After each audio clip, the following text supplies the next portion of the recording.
All Hit Radio.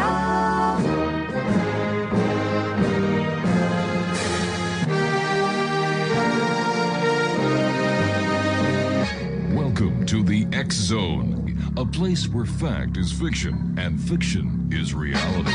Now, here's your host, Rob McConnell.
Keep searching for a guiding light through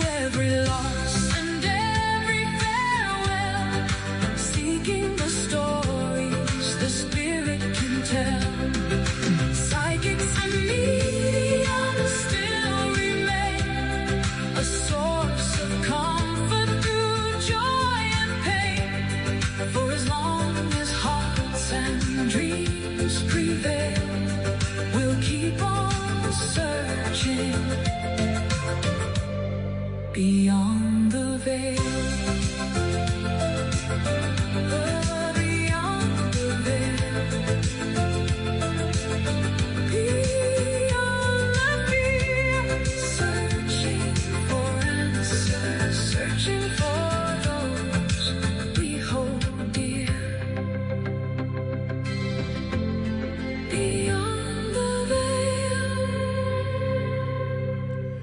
Welcome back, everyone. That is Beyond the Veil, and I am Rob McConnell, and this is the X Zone, a place where people dare to believe and dare to be heard Monday through Friday from 10 p.m. Eastern until midnight, right here on the CanCom Broadcast Network and your hometown radio, Classic 1220 CFAJ AM, streaming us at classic1220.ca.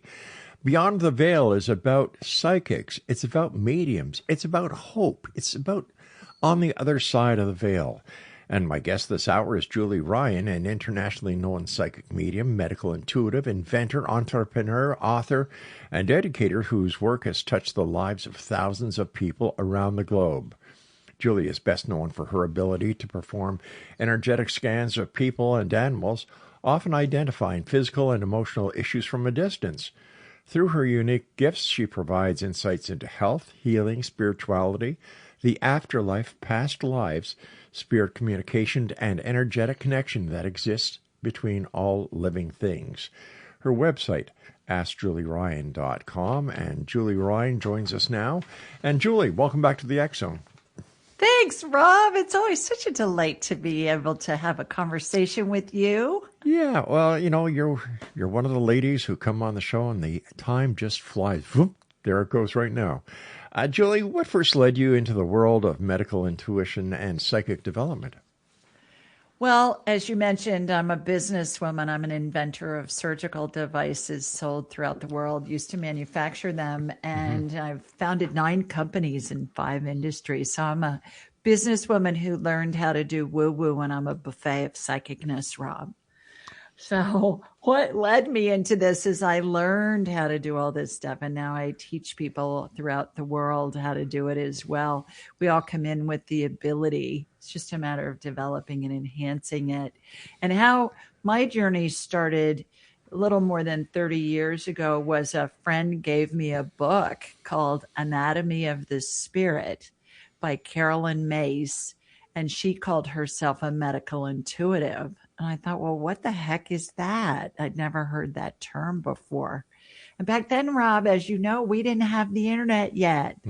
That's right. So I had to do the old-fashioned thing and go to a bookstore to see if there was anything else I could learn about this. And I found a book called Hands of Light by the late Dr. Barbara Brennan, who was a NASA physicist. And she parlayed very complex quantum physics principles into understandable English for the non-scientific mind. That would be me. And talked about how to use energy to help heal. And that's really what launched my trajectory into what's become really a lot of fun and fascinating journey over a little more than 30 years ago. So, what, as a child, growing up, did you have any psychic abilities? I had no, as far as I knew, I didn't have dead people chasing me, Rob, or if I did, I didn't know it, let alone what I would have done with that information. So no, I didn't. The closest thing to psychic stuff that I knew of was my mother read the Jean Dixon horoscope in the newspaper. Oh my gosh, yeah. Yeah. Taking you back on that one, huh? I certainly did when I was dating Wilma Flintstone. So how would you define what a medical intuitive is? Well, for me, I'm like a human MRI. I can connect with somebody anywhere. If you were in a galaxy far, far away, I could find you. And I connect to you energetically. And then I envision shooting energy from your feet up through the top of your head. And it's like I'm a human MRI or an X-ray or a CT scanner. I can see inside people's bodies with their permission. I don't ever do it without somebody's permission. And I can see broken bones, torn ligaments, viral infections, bacterial infections, cancer, whatever. And then help facilitate energetic healing. So I believe it's spirit working through me and with me to help the person heal themselves. Because it's important for us to remember that nobody ever heals anybody else, ever. No doctor, no medical provider, no chiropractor or shaman or energy healer like me. We all help the person heal themselves. And my explanation for that, Rob, is imagine if you had a big cut on your leg and you went to the hospital to get it stitched up. Well, that doctor is going to suture it for you, but the doctor doesn't make your skin grow back. You make your own skin grow back. And that's how true, all this works. What was the first experience, Julie, that convinced you your abilities were real and you just weren't imagining it? I don't know what the first one was, but I have a fun story about my husband when I was dating him. Want to hear that? I'm sure you do. Yeah, sure. He had a big old bone spur on his left foot, on his heel, and he was scheduled for surgery. And I said, well, let me take a look at it. He lived in Birmingham, Alabama, and I lived in Nashville, Tennessee at the time. So he used to drive up on the weekend. And I said, well, let me look at it. And we were dating at that point, and I told him a little bit about this energy healing stuff I was learning. And he's like, yeah, whatever. So I said, well, let me look at your foot. He said, what do you mean look at my foot? It just looks like a foot. You can't see the bone spur. You got to look at the x-ray. And I said, just give me your foot. So I put my hands on his foot, which now I never do. I'm never with somebody when I scan them. Like I said, it's all distance. And I said, yeah, you got a bone spur here. So I did a healing on it, removed the bone spur. And I said, you had plantar's warts on your bottom of your feet. And he said, I don't have plantar's warts. And I said, no, not now, but you did at one point because I can see where they were burned off, where they were removed. And it looks like they used a laser to do it. And he said, there's no way you could know that because I was in the 5th grade when that happened. I was 10. Oh, my gosh. And I said, well, I'm telling you, I can see right where they were burned off energetically. And there weren't any scars on the bottom of his feet or anything. I could just see it energetically where that charred tissue was. So I removed that, used a little energy healing and to make it better. Well, long story short, he went back to Birmingham and he had an appointment midweek, perhaps, with his foot surgeon. They were looking at the x-rays. We're going to have a bit of a cliffhanger here, Julie. I've got to take my first break. Please stand by. X-Zone Nation, our guest this hour, Julie Ryan. Her website, askjulieryan.com. This is the X-Zone. I am Rob McConnell. Julie and I return on the other side of this break right here on the CanCon Broadcast Network and your hometown radio, Classic 1220 CFAJ AM here in St. Catharines, streaming us at classic1220.ca.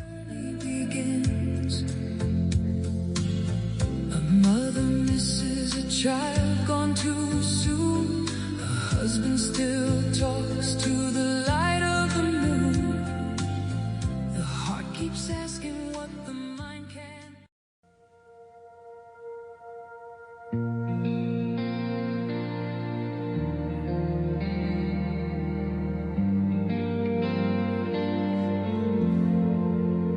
When the night feels heavy and the answers won't come, when your heart's out searching but you're feeling undone, there's a voice in the silence calling out your name, reading stars in the heavens, lighting up your flame. She sees the patterns past and present too, a cosmic map that leads you back to you. Ask Holly Hall, she'll read your soul tonight through the stars. She'll bring your truth to life, from the past to the future, every rise and fall. Find your path, just ask Holly Hall. X-Zone Nation, our guest this hour is Julie Ryan. Her website is askjulieryan.com. So, Julie, you were telling us how you were you were dating your husband and you started playing footsie. I guess you can call it that because it has something to do with his foot. So you Right. told him about the plantar warts that were burned off him, and he was totally thrown back because you couldn't have known that. He was only 10 years old at the time, but he goes back to the doctor about his spur and go on from there, please. Yeah, so he's got this bone spur and it's really painful on his heel. And he went back and the doctor took another x-ray and it was gone, Rob, Wow. in 2 days. And so he called me after he left the doctor's office and he said, the surgery's canceled. I don't need it. The bone spur's gone. And he's never had another problem with it. Wow. So does he believe you now when you say something? Yes, he does. He does. But it was funny because he said he was thinking when I saw those plantar warts, there's no way I could have known he had them. He said, I was thinking, do I need to find the door now? Is she like a white witch or something? Do I need to get out of here now? And here we are all these decades later. We're still together. Decades, yeah. What role do you believe energy plays in physical health and healing, Julie? Oh, I think it's everything. It's part of the healing equation. Eastern medicine, Western medicine, energy medicine, homeopathic, all of them are different modalities to help us heal ourselves. And everything's made of energy. The body's energy.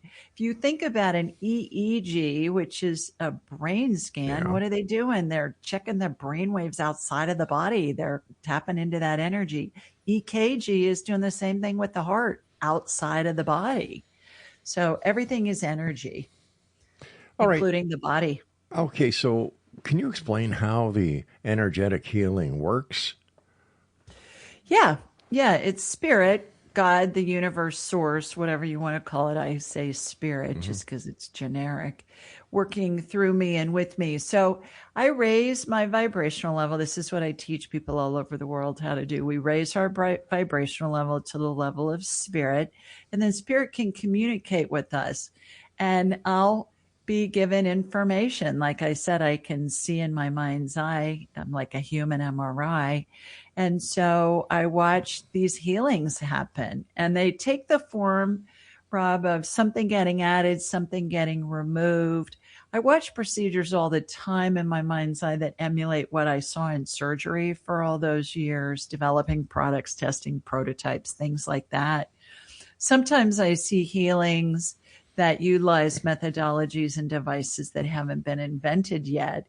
And regardless of what I'm seeing in my mind's eye, I'm describing it to my caller into my Ask Julie Ryan show or to my client.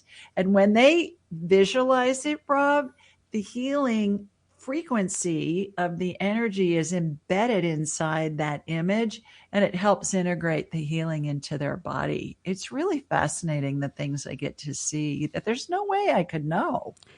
Julie, why doesn't traditional medicine use this technique? They're starting to. Here in America, there are more than 800 hospitals across the country that are using energy medicine that is a form called Reiki. It's elementary energy medicine. It's Japanese, but it's ancient. And so more and more research is coming out. I mean, it's ancient. People have been using this stuff since the beginning of time. And as we've become more well-educated and proof-based, we want to see clinical research. And there's lots of it out there. So especially with cancer patients, a lot of cancer clinics now will administer chemotherapy and then they'll have their patients go get acupuncture because it reduces the symptoms. Well, that's energy medicine. It's just thousands of years old. But does this all depend on the person's faith in the energy healing? For example, if someone is skeptical about the energy healing that they're going to be getting, does that energy healing still work? Well, I think the placebo effect is always is always in play. Yes, our beliefs are very strong, but somebody doesn't have to be a believer. My husband's a great example of that. When we were dating, he just said, okay, yeah, whatever. He didn't buy it, but when Right. that surgery was canceled, boy, he was a believer after that. So to answer your question, no, you don't have to believe in it in order for it to work. And I think that our bodies are going to follow what our brains show it and tell it. And so it's helpful when people believe. Besides your husband's healing, have you seen what kind of other miraculous healings are you able to tell us about that have been done because of the energy healing that you have done? Yeah, I have thousands of stories, Rob. I have worked on literally tens of thousands of people. But the thing that's the most remarkable, in my opinion, that I get to see on these healings is when new organs are generated. I'll watch in my mind's eye again, I'll watch a plastics mold like what I used when I was manufacturing surgical devices, blow molds, injection molds. Think of a Jello mold, if you will. And stem cell energy is the coolest stuff ever because it will it'll generate or regenerate any body part we need. So for instance, let's say if I have a client who is having kidney failure on his left kidney, I'll watch a mold of Stanley's left kidney and I'll watch stem cell energy go into it. I'll watch a vortex spin above it. Stem cell energy is a light amber colored watery gel, Rob, and it has sparkles in it because it's woo-woo. Got to have sparkles. Sure. And it reminds me of this hair gel in the 60s and 70s called Dippity Doo. Oh my gosh, Dippity there's Doo? something I haven't heard of in a long time. My daughters used to love it. I know. And they still sell it on Amazon, which I think is Wow. hilarious.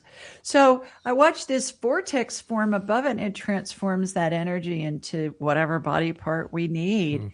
And then I'll watch the plumbing get clamped. I'll watch the diseased kidney get removed. I'll watch the new kidney get hooked up. The clamps removed. The new kidney starts up. Whenever a new organ starts up, Rob, I always hear like a diesel motor starting a truck or a Harley motorcycle is what it sounds like to me. And then it lights up. And I've lost count how many doctors have called me because when the person goes in to get a scan at the doctor's office or the hospital, there's this new kidney in there that's performing just fine. And the doctors are calling me saying, what the heck? What is going on? How does this work? And I explain to them every cell is a nucleus. Every nucleus is surrounded by cytoplasm, which is a watery gel like Dippity Doo. And our bodies have a centrifugal force in them that spins that causes our cells to divide and replicate to the tune of billions of them a day. I'm just watching this healing in warp speed, what our bodies do on their own. So it's fascinating when we get to see really scientific explanations for the healings I get to see. How do skeptics typically respond to your work? Oh, I don't really talk to them that much. It's very rare that I'll have somebody say something to me. Usually people that are attracted to me they've listened. We have more than 800 episodes of the Ask Julie Ryan show out, Rob. So, if somebody's heard one of my episodes, they know I'm legit. But every once in a while, especially early on, I'd have somebody say, well, I don't buy this stuff. I don't believe that you're really talking to spirits. And I think that's evil. And I'll say, well, okay, do you pray? And they'll say, of course I pray. And it's usually somebody who's, like really The Bible fundamentalist Belt, yeah. or whatever. And I'll say, well, do you pray? And they'll say, yeah. And I'll say, to whom are you praying? And they'll say, Jesus or whoever, God, whoever. And I'll say, okay, so when you're talking to Jesus, does Jesus ever answer you? And they say, yeah, I get my prayers answered all the time. And I said, okay, so let me understand this. When you're talking to Jesus, you're sitting on your living room couch and Jesus is sitting next to you and you can hold his hand if you want while you're talking to him. And they say, no. And I say, oh, you're talking with Jesus' spirit. And you can see their eyes kind of bug out of their heads, Rob. And they go, I never thought about it that way. It's the same thing. Yeah. Now, you often communicate with spirits. How does that process work? Well, our heads are like big satellite dishes, Rob, and they receive and transmit frequencies. Every spirit has a frequency they keep throughout all of their lifetimes. And it's irrelevant whether you knew somebody or not when they were alive. It's irrelevant whether that spirit's attached to a body, somebody who's alive or not. All you have to do is just think of somebody like, think of your dead grandmother. That tunes your satellite dish head to her frequency, and it opens up something similar to what we're talking on, a two-way radio communication. And you say something, and grandma's spirit's going to answer you. How you know that the response is coming from your grandmother's spirit in heaven is it comes in fast as you can snap your finger, immediately, sometimes even before the thought is even done being thought. And that's because time doesn't exist in the spirit world. Time's a human creation. So grandma's already got your thought and is oftentimes responding even before your thought is finished. Fascinating. I've got about a minute left before I have to go to my commercial break. How do you think that quantum physics is going to work its way into the spirit communication? And how do you think it's going to prove to the masses, the scientific community, that spirit communication is real?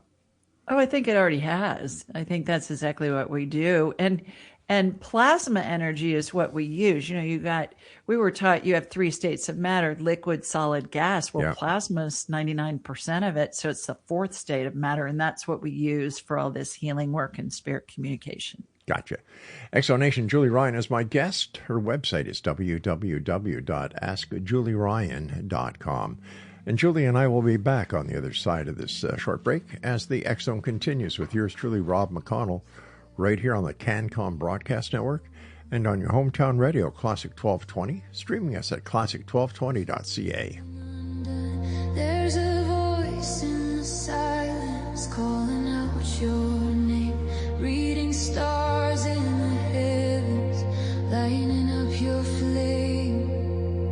She sees the patterns past and present too, a cosmic map that leads you back to you. Ask Holly Hall, she'll read your soul tonight through the stars. She'll bring your truth to light, from the past to the future, every rise and fall. Find your path, just ask Holly Hall. Planets alive.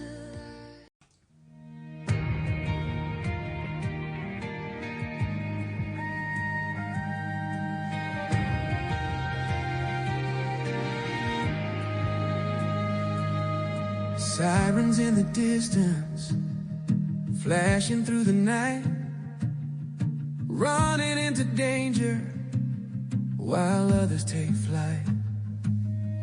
Boots on the pavement, heart steady and true, but there's something deeper guiding what he'll do.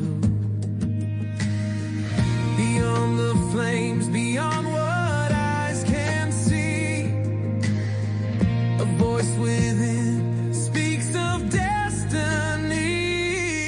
He's a psychic firefighter, walking through the fire, saving more than bodies, lifting spirits higher. From the smoke and shadows, where the lost souls call, he hears them whisper. He answers them all. Julie Ryan is our guest. Exxon Nation, www.askjulieryan.com. And you're listening to us on the CanCom Broadcast Network and your hometown radio, Classic 1220 CFAJ AM, right here in St. Catharines, Ontario. And they stream us at classic1220.ca. Well, let me ask you this, Julie. After all the years you've been doing this, what have the spirits taught you about life after death?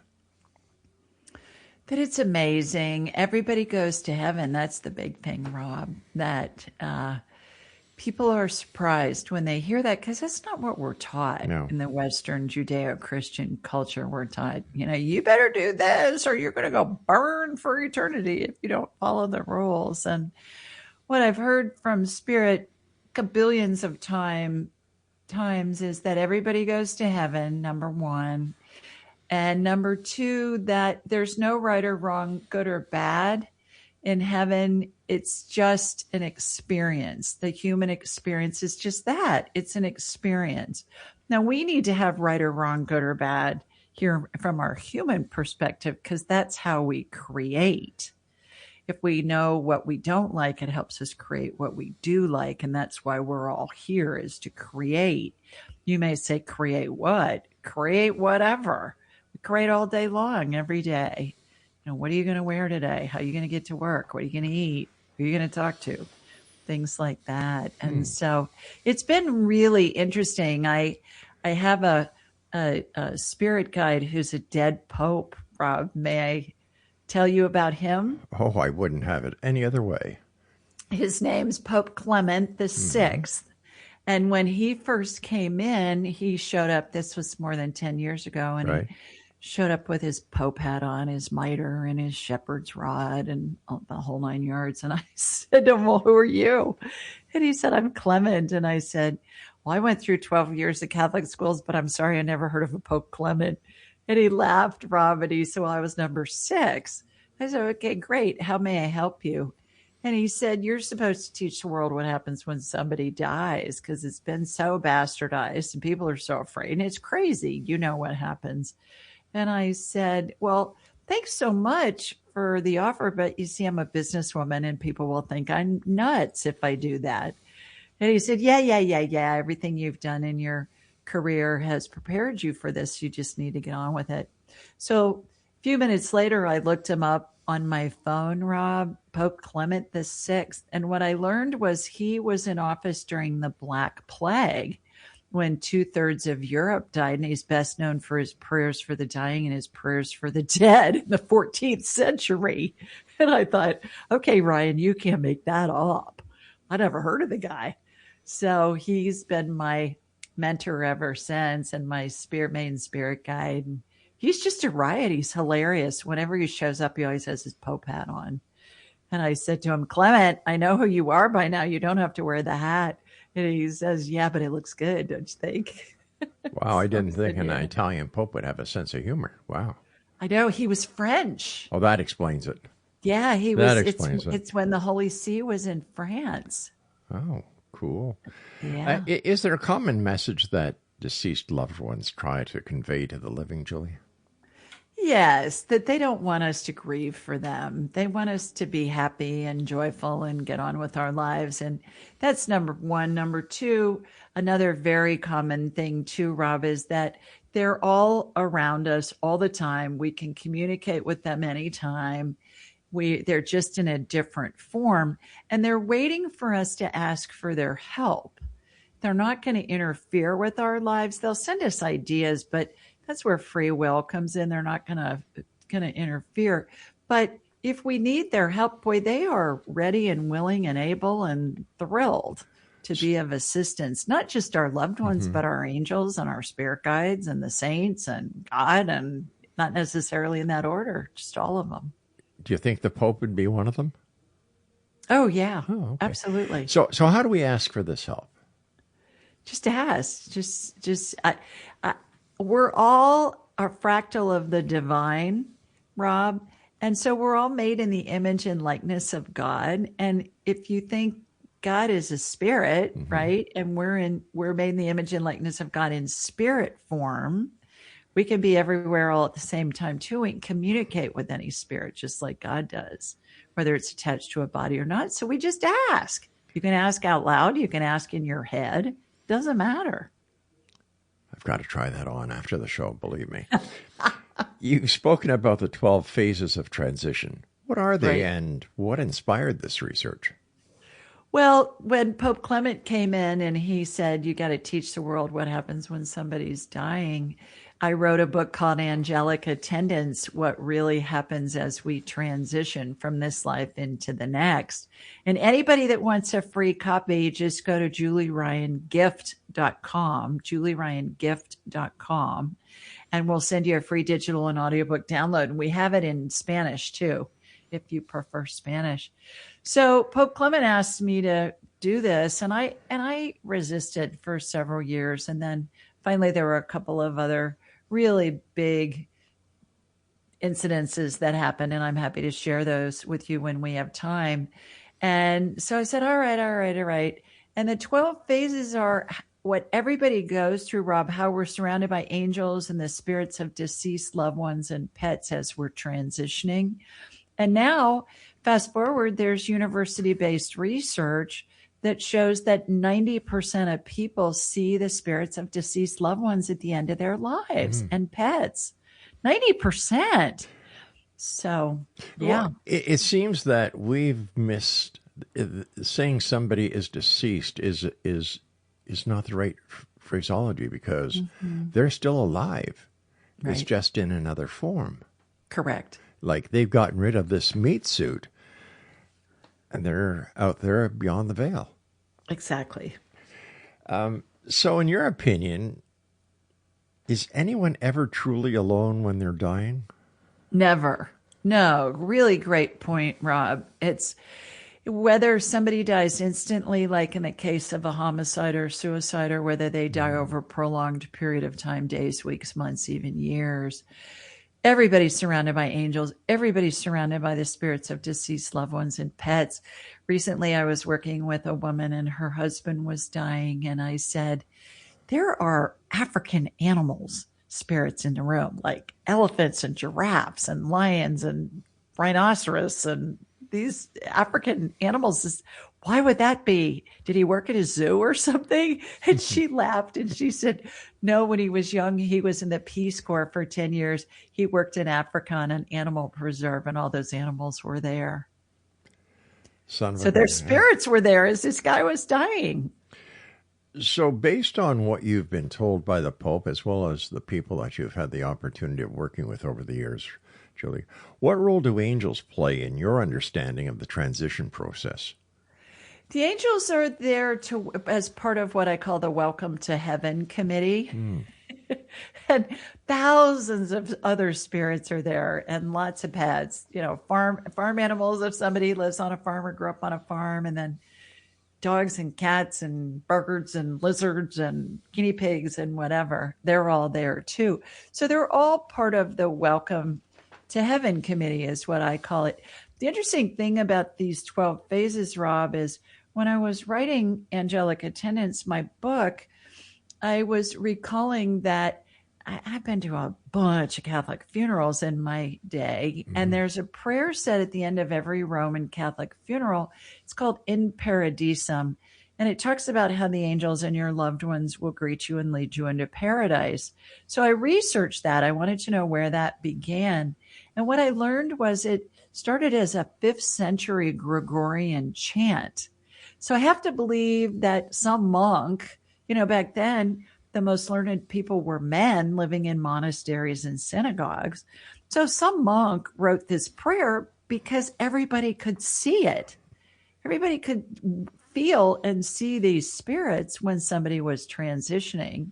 And so now, Back to the Future, I think people have been able to see this since the beginning of time. I've had a number of nurses on the show and doctors on the show who have talked about at the time of death what they've witnessed in the rooms, and they all tell about the families that those who are getting ready to pass are talking about, and they're seeing them, and something happens within the room. There is a feeling of joy, even though at a time of passing. And, there has to be more than what we are led to believe. And I just wonder how often religion has been holding us back from really knowing the truth because of the marketing value and control that religion has on so many people. Bingo. You hit the nail on the head. Yeah. It's all been about control. And what's the best way to control people? With fear. We Scare saw the that hell in out the of them. pandemic. Yeah, exactly. Yeah.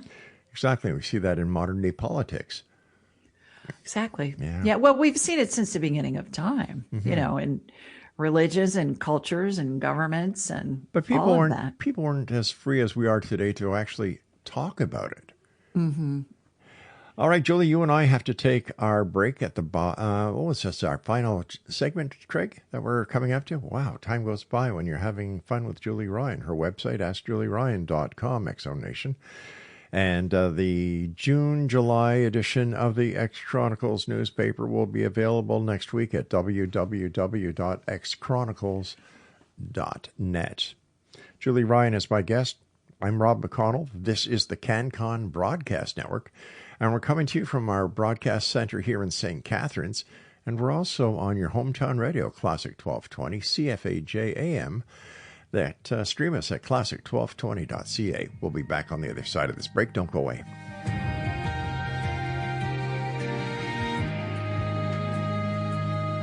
Sirens in the distance, flashing through the night, running into danger while others take flight. Boots on the pavement, heart steady and true, but there's something deeper guiding what he'll do.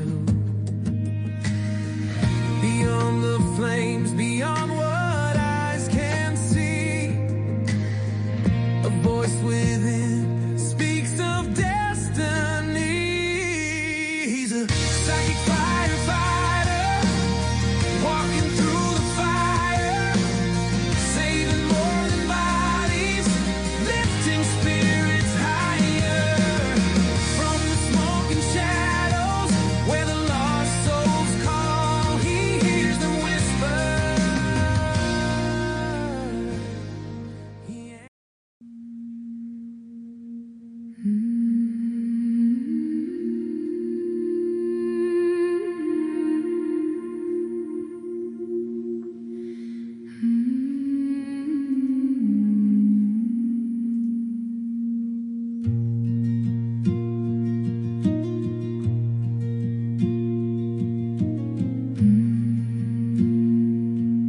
In a house of dragons and candlelight, two dreamers dance through the endless night. Oberon called to the ancient skies. Morning glory saw truth in their eyes. From the forest deep to the ocean foam, they built a world and they made it home. With books of magic and hearts untamed, changing the world in the old God's name. Oh, Oberon, wizard of the silver flame, morning glory calling nature's sacred name. Through the mists of Avalon they ride, with the unicorn spirit by their side. Julie Ryan is our guest, X-Zone Nation. First of all, Julie, I want to thank you so much for coming on the show and joining us. It's always a great pleasure to you. And thank you for touching the thousands and thousands of hearts that you touch each and every day because of the great work that you do. Oh, thanks, Rob. You're going to make me weepy saying all Aw. those kind words. Well, I don't want to lie. Well, thank you. You're welcome. Do you do past life experiences with people? Yeah, those are so much fun. Is there any difference between a past life and a past reincarnation? No, they're all the same thing. So how does one decide that when they come back, what they're going to be, what they're going to do, or is it just a flip of the coin somewhere out there? Well, if we go back to the concept that time doesn't exist in the spirit world, time's a human creation, A lifetime of 100 years may not even be a blip on the radar screen in the spirit world. And what I've seen so many times, just countless times, Rob, is that we all come in with things we want to explore and experience, and there's always a semblance of a script, multiple scripts in each lifetime. For example, I like to use the analogy of Hamlet. If you think about how many times has Hamlet been performed since Shakespeare wrote it in 1602, who knows? But certainly all the different variables. Where was it performed? When? In what language? What was happening in the world? Who were the actors? Who was the director? Who was the costume designer? Right. On and on. Same script, different perspective each time. And each time we look at a situation from a different perspective, it expands our experience and our soul or our spirit's experience. I do have a fun story from my recent training last month. I was teaching the past life part of my buffet of psychicness in the weekend training, and we were practicing accessing past lives. And one of my students said, I have a little boy who's 11 and he loves anything that has to do with aviation. He's just enthralled with planes and jets and helicopters. And was he a pilot in a past life? So the class, we all were checking out to see what was happening. And people were seeing a yellow biplane, and others, several of them saw a yellow biplane, and others got that he was not a pilot, but that he was more of a mechanic or an inventor. And so I got that he was part of the Wright brothers team, and he was really the unsung hero on that team. And I got that his name was Charlie. So we're all compiling this information we're getting from Spirit. And one of my students, Rob, looked it up. Well, the unsung hero of the Wright brothers, both in Dayton and also in Kitty Hawk, where the first plane took off, was a guy named Charlie Taylor, who was the mechanic and had the patent on the engine. And he was the one that was the brains behind all of it. Unreal. So all this information we were able to corroborate and validate with historic documentation online. And I always say, and my classes laugh at me, but I always say, you just can't make that stuff up. It's just too random that we got that information. Now, is this information also kept in the Akashic records? Yeah, that's what we're accessing. That's what we're accessing is the Akashic records. Now, for people who may be listening for the first time tonight, Julie, how would you describe the Akashic records? The Akashic records are a type of system that records any kind of anything, past, present, and future. It's said that there hasn't ever been an original thought, that all inventors, authors, composers, lyricists, artists, we're all channeling, and the thoughts that we bring in are predicated by the frequency that we're on when we're thinking about them. For example, I have a communications degree, but I'm an inventor of surgical devices sold throughout the world. Well, how's that work? Well, I had an idea and I downloaded information from Spirit, very much unbeknownst to me. I wasn't into any of this stuff yet. And I was given information, and then I hired engineers to draw up what my ideas were. And so that all things are channeled. Everybody has the ability to do this. We're all born with it. Most of us have experienced intuition in the form of we think of somebody and we either run into them or they call us or they text us or they email us and we say, oh my gosh, what a coincidence. I was just thinking of you and here you are. Well, no coincidence there. That's your intuitive abilities at play. Julie, in your opinion, what are some of the biggest misconceptions people have about psychics and mediums? That we're evil.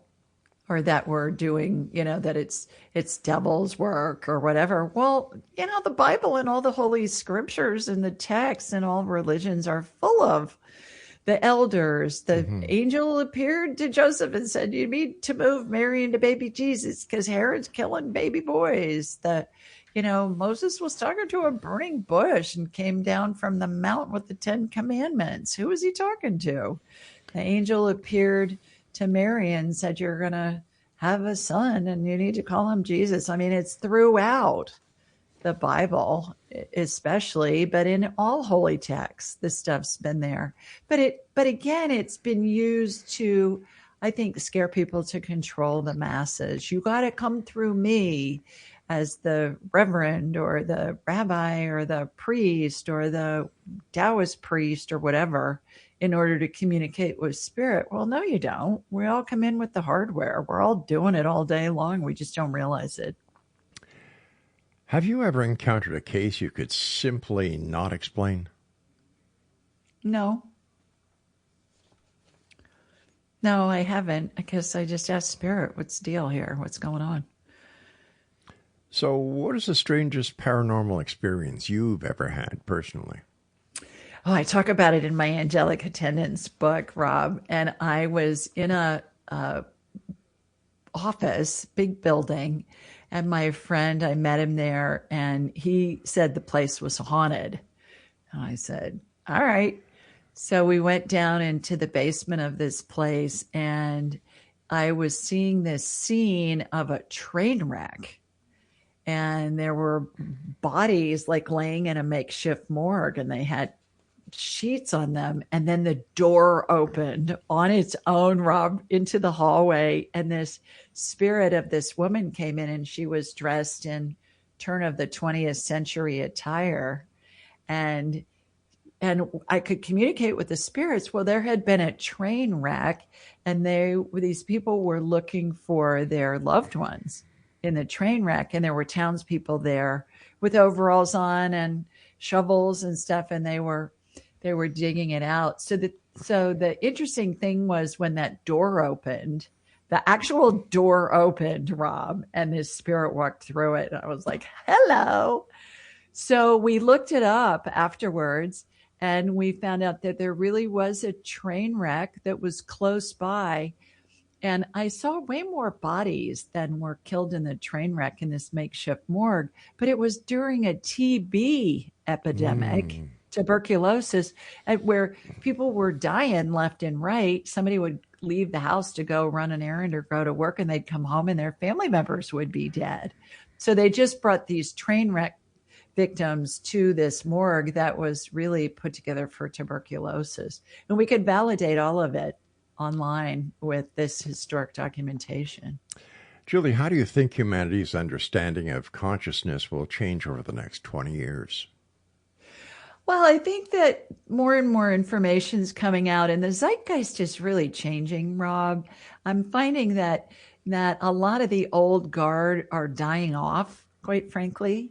And the younger people, they haven't been inundated with the fire and brimstone, scary stuff. And so they're really open to this. And a lot of the time within the confines of religion, I mean, that's what religion's based on, all of this. So I'm finding that the zeitgeist is really shifting, and people are more interested in this.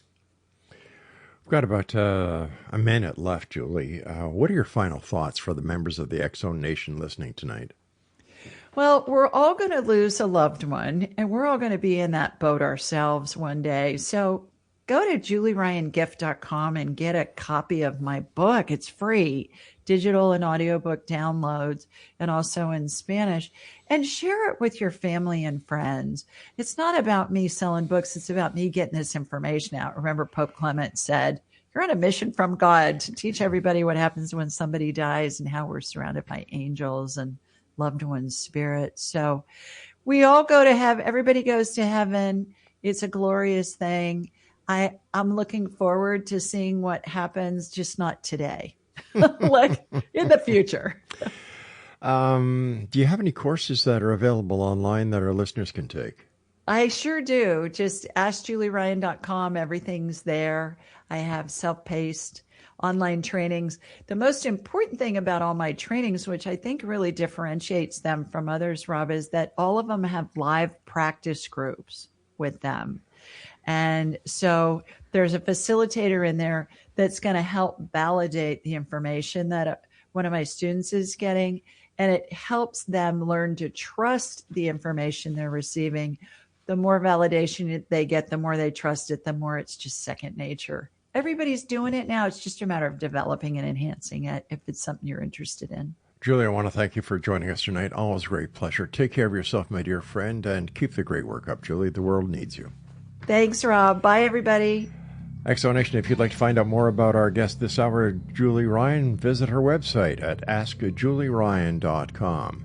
I'll be back on the other side of the news at the top of the hour as the X Zone continues with yours truly, Rob McConnell, from our broadcast center and studios in St. Catharines on the CanCom Broadcast Network. The X Zone, Monday through Friday from 10 until midnight, right here, like I said, on the CanCom Broadcast Network and, of course, on your hometown radio, Classic 1220 CFAJ AM, streaming us at classic1220.ca.